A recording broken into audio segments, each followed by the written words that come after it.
अस्सलाम वालेकुम, मैं हूं अताउल्लाह मेमन। सबको याद होगा दरियाए सिंध पर जो नए कैनाल बनाए जा रहे थे, उसके खिलाफ सिंध में एक मुनज़्ज़म एहतजाजी तहरीक चली। सिंध के कॉन्फ्रेंस पार्टियां उस तहरीक में आगे आ गई थी, लेकिन अचानक से वकला सामने आते और वो इस तहरीक को हाईजेक कर लेते। बबरलो बाईपास पर वो धरना देते हैं और वो धरना कई दिन तक जारी रहता है। अब उस धरने के दौरान सिंध हुकूमत अपने हाथ, अपने इख्तियारात पीछे कर लेती है।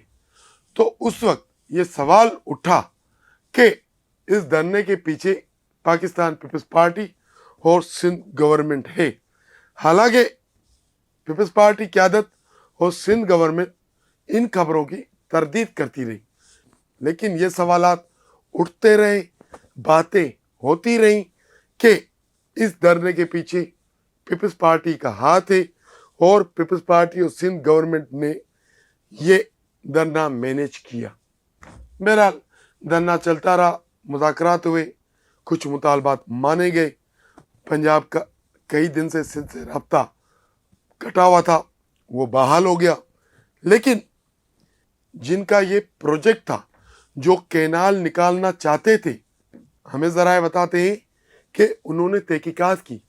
उनको कुछ ऐसे शवाहिद मिले जो उस वक्त ये धरना चल रहा था, जो बातें हुई, उन बातों में कुछ कुछ उनको सदाकतें नज़र आई। उन सदाकतों का एक पहलू ये था कि सिंध हुकूमत ने जो नरमी दिखाई, जो हाथ हल्का रखा। अब मोरो में वाक़या हुआ था, सबको याद है, वहाँ पर स्टेट रियासती ताकत का इस्तेमाल हुआ। उसके बाद दूसरी जगह धरने होते थे, वहाँ भी रियासती ताकत का इस्तेमाल होता था। लेकिन जब ये वकला का धरना लगा तो रियासती ताकत का इस्तेमाल नहीं हुआ। रियासत यानी सिंध गवर्नमेंट पीछे हट गई। तो उन बड़ों को कुछ शवाहिद मिले। तो ज़रा बताते हैं कि उन शवाहिदों के बाद पीपल्स पार्टी की आदत, सिंध गवर्नमेंट और उन बड़ों के दरमियान कुछ फासला बढ़ा। तो जब फासले बढ़ते हैं तो एक तरफ से दूसरी बातें, दूसरी तरफ से तीसरी बातें। तो जब ये बातें बनना शुरू हो जाती है तो जो फासले बढ़ते हैं वो फिर और आगे बढ़ते जाते हैं।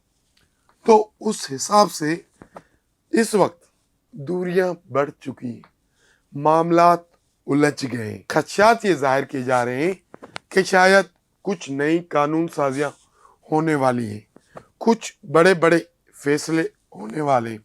लेकिन वो फैसले होने से पहले, वो कानून साजियां होने से पहले ऐवान सदर खाली हो गया है। असल खबर ये है कि ऐवान सदर खाली हो गया है। सदर आसिफ अली जरदारी दुबई रवाना हो गए। सदर आसिफ अली जरदारी 15 दिन के लिए अपने निजी दौरे पर दुबई चले गए हैं। वहाँ वो 15 दिन क़याम करेंगे, अपने कुछ ज़ाती मामलात देखेंगे। उनकी बेटी वहाँ रहती है और नवासे रहते हैं वहाँ पर, तो वो उनको टाइम देंगे, उनके साथ टाइम स्पेंड करेंगे। लेकिन अगर पीछे कौमी असेंबली या सेनेट में जिनको कानून साज़ियाँ करनी है, जिनको तरमीमें करनी है, वो करते रहें। सदर आसिफ अली जरदारी साहब 15 दिन के लिए ऐवान सदर खाली करके दुबई रवाना हो गए हैं।